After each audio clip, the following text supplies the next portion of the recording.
Bismillahirrahmanirrahim. Kita akan membahas di manajemen pemasaran internasional. Bahasan kita kali ini adalah konsep keputusan pemasaran internasional. Hal-hal yang menjadikan kita ini manfaat atau cara-cara untuk memasuki pasar-pasar internasional. Yang pertama adalah disebabkan terjadinya pemasaran internasional itu adanya globalisasi, di mana globalisasi sendiri adalah proses integrasi dan interaksi antar negara di dunia dalam bidang ekonomi, budaya, politik, teknologi yang menyebabkan dunia menjadi semakin terhubung dan saling bergantungan. Jadi terjadinya globalisasi antar satu negara dengan negara lain yang disebabkan hubungan ini disebabkan karena hubungan ekonomi, budaya, politik, teknologi, sehingga menyebabkan dunia itu menjadi semakin terhubung satu sama lain. Antar negara satu dengan yang lain saling terhubung, mereka saling berinteraksi sehingga muncullah integrasi ini. Kemudian konsep pemasaran sendiri, pemasaran adalah kegiatan memperkenalkan dari perencanaan, keingintahuan dan sebagainya. Kegiatan memperkenalkan dan menjual produk atau jasa kepada konsumen untuk memenuhi kebutuhan dan keinginan mereka. Jadi dalam hal ini pemasaran ingin tahu kebutuhan apa yang dibutuhkan oleh calon pelanggan dan apa yang mereka inginkan, seperti apa yang mereka maukan dalam rangka untuk memenuhi kebutuhan tadi, sehingga muncullah ide pengusaha atau investor atau perusahaan untuk menjual satu produk yang dibutuhkan dan yang diinginkan oleh pelanggan. Yang ketiga ada keputusan pemasaran global. Keputusan pemasaran global ini adalah proses menentukan strategi pemasaran yang efektif. Jadi sebelum melakukan pemasaran internasional, itu perusahaan membuat satu proses penelitian, kemudian menentukan strategi pemasaran yang efektif untuk produk atau jasa di pasar internasional, termasuk menyesuaikan produk yang dibutuhkan oleh pasar internasional sendiri, harga yang disesuaikan, kemudian promosi seperti apa di dalam pemasaran internasional itu, dan distribusi terjadinya perpindahan dari perusahaan, dari produsen kepada pelanggan di negara lain dengan kondisi dan preferensi lokal. Kondisi disesuaikan dengan kebutuhan lokal dan preferensi tentang hal-hal yang diinginkan oleh pelanggan lokal. Kemudian strategi perusahaan, korporasi, bisnis, dan fungsional. Beberapa tingkatan strategi untuk perusahaan. Ada strategi korporasi, jadi banyaknya unit perusahaan dalam satu induk, itu namanya korporasi. Jadi di atas perusahaan mempunyai unit perusahaan, di bawahnya itu ada anak-anak perusahaan. Nah, yang membawahi di antara seluruh anak-anak perusahaan itu adalah namanya korporasi. Maka dibuatlah suatu susunan, satu strategi korporasi. Misalkan strategi korporasi misalkan Sampurna itu kan beroperasi di internasional. Tapi untuk strategi korporasinya, apakah perusahaan unit usaha yang ada itu terkait atau tidak atau sama sekali tidak berhubungan satu sama lain, atau hubungan tapi hubungannya itu renggang. Maknanya seperti ini. Kalau itu kan rokok, industrinya rokok, ini saling terkait. Contoh rokok, maka dia Sampurna itu membuat unit usaha atau membuat perusahaan transportasi, kemudian perusahaan perkebunan untuk menyediakan mensuplai produk bahan-bahan yang dibutuhkan, kemudian ada kemudian perusahaan industri manufaktur, tapi masih semuanya di dalam Sampurna itu sendiri, dikuasai oleh Sampurna itu sendiri. Ini namanya korporasi. Kemudian strategi bisnis ini unit bisnis tadi punya strategi yang sendiri-sendiri. Nah, kemudian strategi fungsional sebagai fungsi-fungsi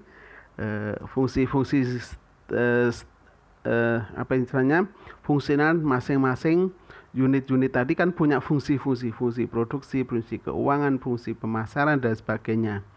Itu yang ini strategi berbagai strategi korporasi, strategi bisnis, unit bisnis, kemudian ada strategi di bawah unit bisnis itu ada fungsional. Manfaat strategi global yaitu bagi perusahaan adalah pertumbuhan pasar. Jadi menciptakan pertumbuhan pasar yang sudah ada karena adanya melakukan pemasaran internasional, maka dia akan produknya akan lebih luas, barang-barang yang diproduksi akan lebih luas, harapannya pertumbuhan pasarnya akan tumbuh. Kemudian diversifikasi risiko, artinya penganekaragaman risiko di satu negara dengan negara yang lain itu terjadi resiko-resiko. Kalau misalkan ya terjadinya risiko di Indonesia, kalau perusahaan itu bergerak di Indonesia, seandainya Indonesia itu ada kasus masalah apa yang berpengaruh di negara Indonesia, misalkan terjadi resesi ekonomi di Indonesia, maka kalau itu perusahaan bergerak di satu negara itu, maka seluruh perusahaan yang ada di Indonesia itu dia kena dampak dari krisis ekonomi di Indonesia. Tapi berbeda lagi kalau perusahaan Indonesia investasi di negara-negara lain. Seandainya itu ada risiko di Indonesia, tapi di perusahaan yang sama itu yang bergerak di tempat-tempat lain, di negara-negara lain, itu tidak mengalami krisis sebagaimana yang dialami krisis di Indonesia. Atau krisis politik lah, atau krisis moneter lah, ada krisis macam-macam, berbagai macam terjadinya resiko-resiko yang dimungkinkan muncul terjadi. Kemudian keunggulan kompetitif. Jadi perusahaan memiliki keunggulan kompetitif di dalam pasar globalnya. Kemudian brand recognition, brand yang diunggulkan dan yang disarankan, keunggulan daripada brandnya, mereknya itu memiliki keunggulan yang tidak dimiliki oleh produk-produk yang lain. Kemudian analisis kompetitif dan strategi. Pertama adalah penilaian pesaing baru. Untuk memasuki pasar global, maka perusahaan akan melihat di luar sana, dia akan melihat adanya mengidentifikasi pesaing-pesaing baru yang masuk, atau seandainya perusahaan dalam negeri, karena ada perusahaan itu global atau perusahaan itu pemasaran internasional, maka dimungkinkan akan ada produk asing atau perusahaan asing akan masuk di sebuah negara itu, sehingga akan menimbulkan satu persaingan baru. Dilihat pesaing gitu dari seperti apa gitu, dilihat untuk menentukan strategi-strategi yang akan dilakukan oleh perusahaan multinasional atau perusahaan yang melakukan pemasaran internasional. Analisis kekuatan dan kelemahan. Analisis kekuatan dan kelemahan, perusahaan itu memiliki sebenarnya strategi itu menyusun kekuatan dan kelemahan. Kekuatan apa yang dimiliki oleh satu perusahaan dari sumber daya, kemudian dari sumber daya manusianya, sendiri teknologinya, atau sendiri keuangannya dan sebagainya, dia punya kekuatan. Atau mungkin muncul juga kelemahan yang ada di dalam perusahaan itu atau dalam institusi perusahaan itu. Penilaian strategi pesaing menilai masing-masing strategi apa yang dilakukan oleh para pesaing tadi. Kemudian analisis dampak pasar, pesaing-pesaing tadi akan memunculkan dampak-dampak pasar yang disebabkan berbagai macam munculnya strategi-strategi tadi. Kemudian informasi mengenai kekuatan, kelemahan, ancaman pesaing perusahaan dapat diperoleh dengan analisis SWOT. Jadi melihat strategi, melihat kelemahan dan kekuatan, ancaman dan peluang. Dilihat dari situ peluang-peluang yang ada di pasar atau ancaman istilahnya apa ya?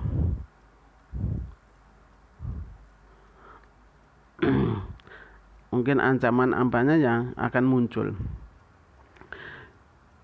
Dilihat dari juga laporan keuangan masing-masing perusahaan pesaing. Jadi melihat laporan keuangan. Laporan keuangan kan dari laporan keuangan perusahaan pesaing itu dilihat dari ukurannya berapa, jumlahnya berapa, ukuran perusahaannya itu seperti apa, model pendanaan mereka seperti apa. Itu bisa dilihat dari laporan keuangan. Publikasi dan materi pemasaran dari para pesaing tadi, apa yang dilakukan, publikasi seperti apa yang mereka pesaing itu lakukan, dan materi-materi pemasaran itu apa yang dia tawarkan, seperti apa, modelnya seperti apa, mereka melakukan pemasaran dari pesaing tadi.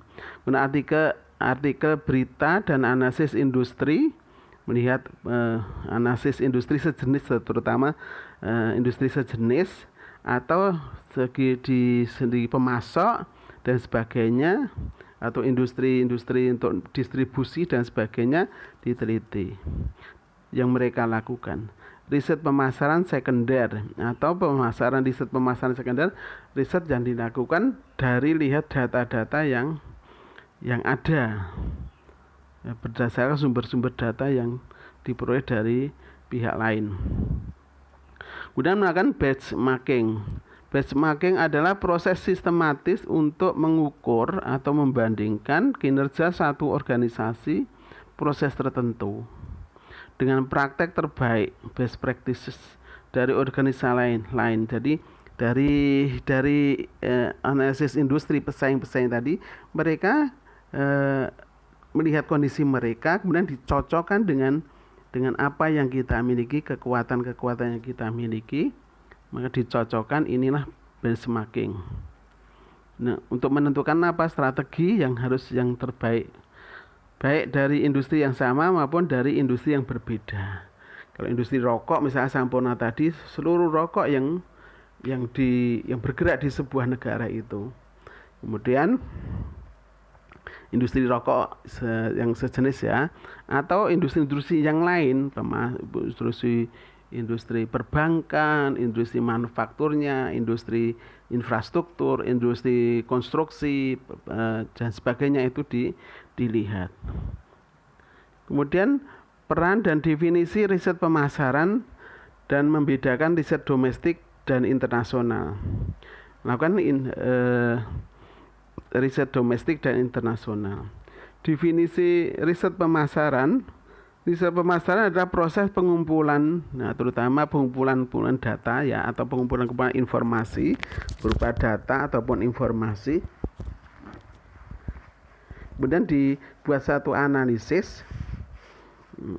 analisis, menentukan pilihan-pilihan yang dimungkinkan, kemudian menginterpretasi dari analisis tadi, diinterpretasikan di apa makna dari hasil analisis tadi, kemudian produk layanan seperti apa yang produk-produknya, produk atau layanan ya, dan konsumen untuk mendukung pengambilan keputusan pemasaran yang efektif.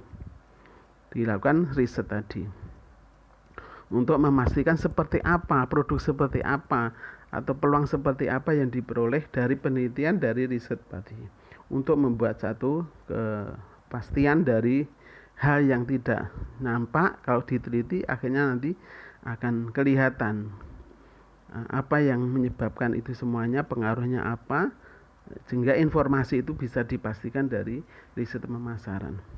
Tujuannya adalah untuk memahami kebutuhan, preferensi, kebutuhan calon pelanggan, preferensi, keinginan seperti apa yang mereka maukan, kemudian perilaku konsumen seperti harga, kemudian kualitas, kemudian model, tipe dan sebagainya itu, dan identifikasi peluang pasar, melihat peluang adanya peluang-peluang pasar dari pasar yang sudah dilayani ataupun yang belum dilayani, diteliti, terjadilah gap, di situ terjadi peluang pasar.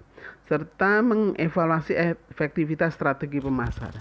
Setelah dilakukan strategi pasar dilakukan, maka diadakan implementasi, kemudian dievaluasi dari strategi pemasaran yang sudah dilakukan. Peran riset pasar adalah mengidentifikasi peluang, berapa jumlah konsumen, berapa jumlah pesaing, berapa pasar yang sudah dilayani, berapa pasar yang belum dilayani. Analisis permintaan dan kebutuhan konsumen, melihat permintaan dan kebutuhan konsumen seperti apa, ini untuk melihat jumlah pasar yang potensi pasar yang bisa digarap. Evaluasi persaingan untuk melihatkan jumlah berapa penawaran yang sudah ada di pasar, seperti apa, produk seperti apa, pesaingnya jumlahnya berapa, produksi mereka berapa, kemudian dicocokkan dengan jumlah permintaan tadi. Kemudian mengembangkan produk research and development product ya. Kemudian penentuan harga, dilihat dari pesaing, harga seperti apa yang mereka tawarkan atau harga seperti apa yang diinginkan oleh para calon pembeli atau customer. Efektivitas pasar, mengukur efektivitas pasar sejauh mana efektifnya strategi-strategi yang akan dilakukan, atau pengurangan risiko. Risiko itu akan antara harapan dan kenyataan kadang-kadang berbeda. Karena adanya harapan dan kemungkinan risiko ini muncul, maka dilakukanlah riset pemasaran. Riset pemasaran itu memastikan informasi-informasi yang enggak jelas, kemudian dilakukan penelitian, akhirnya informasi itu jadi jelas, jadi bisa dipastikan untuk riset pemasaran. Fungsi riset pasar membuat rencana, untuk buat perencanaan seperti apa, jumlahnya seperti apa, jenis produknya yang seperti apa. Itu dari manfaat dari lakukan riset pasar. Menyelesaikan masalah yang mungkin dihadapi di dalam kemungkinan akan dihadapi di dalam pemasaran, kemudian pengendalian untuk memastikan bahwa seluruh strategi, seluruh dari A sampai Z itu akan berjalan seperti yang dimaukan untuk mencapai tujuan dari sebuah strategi. Dan informasi bauran pemasaran. Bauran pemasaran terdiri dari 4 elemen utama yang disebut 4P: produk, harga, lokasi atau distribusi ya, promosi. Bauran itu adalah kombinasi dari ini semuanya.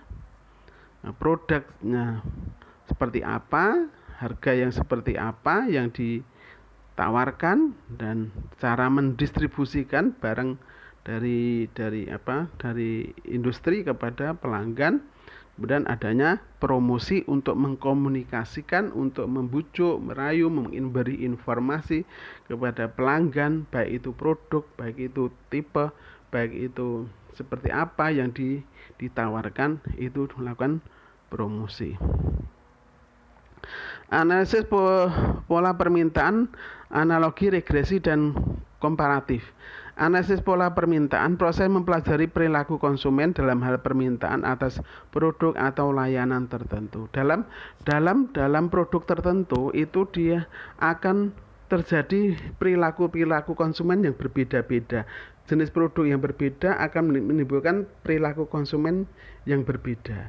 Ada produk itu adalah produk musiman, ada juga produk yang tidak kenal musiman. Itu dipelajari dalam perilaku dalam konsumen tadi. Kemudian analogi mengacu pada penggunaan perbandingan atau kesamaan antar situasi atau fenomena yang berbeda untuk memperoleh pemahaman tentang sesuatu yang belum dipahami sepenuhnya. Dilakukan analogi yang belum dipahami sepenuhnya, maka dilakukan secara logika, dibuat analog. Regresi menghubungkan dalam konteks ekonomi, menghubungkan antar variabel, misalkan permintaan itu dipengaruhi oleh apa? Itu misalkan atau harga atau jumlah atau jenis produk atau kualitas atau brand atau merek, itu dilakukanlah regresi. Kira-kira apa yang mempengaruhi permintaan itu, jumlah permintaan atau mempengaruhi konsumen untuk membeli ya, atau niat-niat mereka kenapa konsumen itu niat membeli satu produk tertentu. Mungkin harga, mungkin kualitas, mungkin persepsi dari kualitas, persepsi dari harga, mungkin juga image, kemudian brand, kemudian mungkin karena promosi atau karena kompensasi yang akan diberikan atau kompensasi yang diperoleh dari nilai-nilai yang diperoleh oleh customer. Analisis komparatif dalam konteks ekonomi ini bisa berarti membandingkan performa pasar, membandingkan kinerja pasar yang setelah dilakukan dibandingkan. Manfaat analisis strategi lingkungan, aliansi strategi pemberian lisensi adalah pertama, akses ke sumber daya. Mengetahui dari atau strategi tadi kan dia melakukan penelitian peluang, ancaman, kemudian ada hambatan, kemudian ada kelemahan, kekuatan dan kelemahan. Nah, tadi kan melihat sumber-sumber daya yang dibutuhkan atau sumber daya SDM-nya, bahan bakunya, teknologinya dan sebagainya ya. Sumber daya keuangannya itu bisa diketahui sehingga bisa diakses. Peningkatan keunggulan bersaing di dalam melakukan manfaat ini, jadi istilahnya persaingan seperti apa, strategi untuk memenangkan pasar itu seperti apa, maka dibuat satu strategi-strategi yang tadi yang memiliki kelebihan yang bisa meningkatkan efektivitas daripada pemasaran. Akses ke pasar karena tadi melihat peluang-peluang tadi, jumlah pelanggan, jumlah calon pelanggan, jumlah customer dan sebagainya tadi kan akhirnya bisa melihat pasar-pasar yang tersedia. Kemudian pembelajaran dan pertukaran, terjadinya proses pengenalan produk-produk ini kepada pelanggan dan pertukaran akan terjadi. Kemudian resiko yang dikurangi, bisa mengurangi resiko disebabkan karena tadi riset lagi dilakukan dengan memastikan satu informasi yang belum pasti atau masih buram, kemudian dilakukan riset, kemudian akan menimbulkan suatu hal yang kepastian atau minimal mengurangi resiko. Manfaat investasi langsung, investasi asing ya, karena ada investasi asing bagi sebuah negara. Kalau ada investasi dari perusahaan asing masuk di negara itu, karena meningkatkan modal dalam negeri. Masuknya investasi berarti kan tambahnya modal di dalam sebuah negara, baik itu modal teknologi, modal keuangan, modal semuanya ya, dari modal sumber daya yang dimiliki investasi langsung tadi. Penciptaan lapangan kerja otomatis kalau di situ ada investasi asing masuk ke sebuah negara, di situ berarti kan membutuhkan tenaga kerja, akhirnya banyak tenaga kerja yang bisa terserap, menciptakan lapangan kerja. Transfer teknologi dan pengetahuan, industri perusahaan asing masuk ke sebuah negara, tentu mereka memiliki kelebihan teknologi, pengalaman, pengetahuan, manajerial dan sebagainya ya. Kemudian simulasi sektor sekunder dan tersier. Sektor sekunder dan tersier disimulasikan. Sektor-sektor apa, jenisnya seperti apa. Yang ketiga, pasar-pasar tersier. Misalkan ada pasar produsen atau pelanggan langsung, atau produsen produk kita ini pelanggannya adalah industri atau langsung kepada konsumen, atau sebagai penghubung lagi ke supaya sampai perlunya perusahaan-perusahaan lain untuk terjadinya pertukaran. Peningkatan kesejahteraan masyarakat. Jadi karena masuknya sebuah investasi langsung, di situ ada peluang pasar, di situ ada tenaga kerja, penciptaan tenaga kerja diharapkan akan meningkatkan kesejahteraan masyarakat. Dari di proyek kesehatan ini karena peningkatan pendapatan dari masyarakat sebuah negara. Peningkatan infrastruktur, jadi adanya membuka investasi baru, berarti di situ ada infrastruktur yang disediakan, baik itu komunikasi, infrastruktur informasi, infrastruktur teknologi, infrastruktur jalan, kendaraan dan sebagainya, infrastruktur dibutuhkan. Efek transfer sumber daya, lapangan kerja dan raca pembayaran, penerimaan devisa, terutama ini ada ekspor impor, berkaitan devisa, remitansi adalah kalau pekerja itu bekerja di negara asing, maka akan terjadinya pendapatan bagi sebuah pendapatan penduduk di negara penduduk ya, tenaga kerja yang di asing itu masuk ke dalam sebuah negaranya. Transfer gaji, contohnya pembayaran gaji, upah, bonus dan sebagainya akan masuk ke warga negaranya yang bersangkutan, dikirimnya kepada keluarga tabungan penduduk dan sebagainya. Pengaruh pada pembayaran berjalan, ini kaitannya dengan neraca pembayaran internasional sebuah negara. Terjadinya jumlah transfer pembayaran. Kemudian pengaruh pada investasi langsung, kemudian keseimbangan transfer dan pembayaran, transfer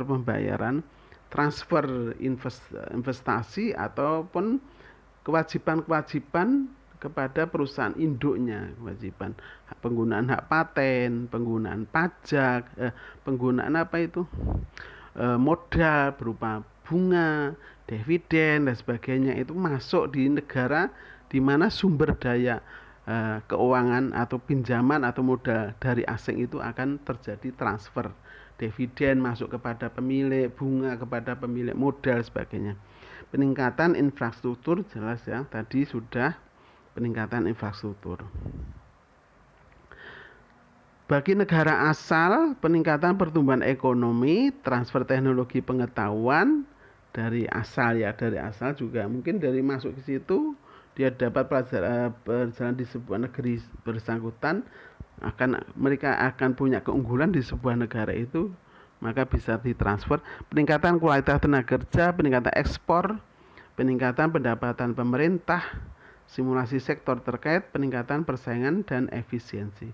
Karena adanya persaingan, yang menang itu berarti yang kualitasnya bagus, yang harganya lebih murah, terjadilah persaingan, makanya terjadi efisiensi. Ini kurang lebihnya bisa dikerjakan.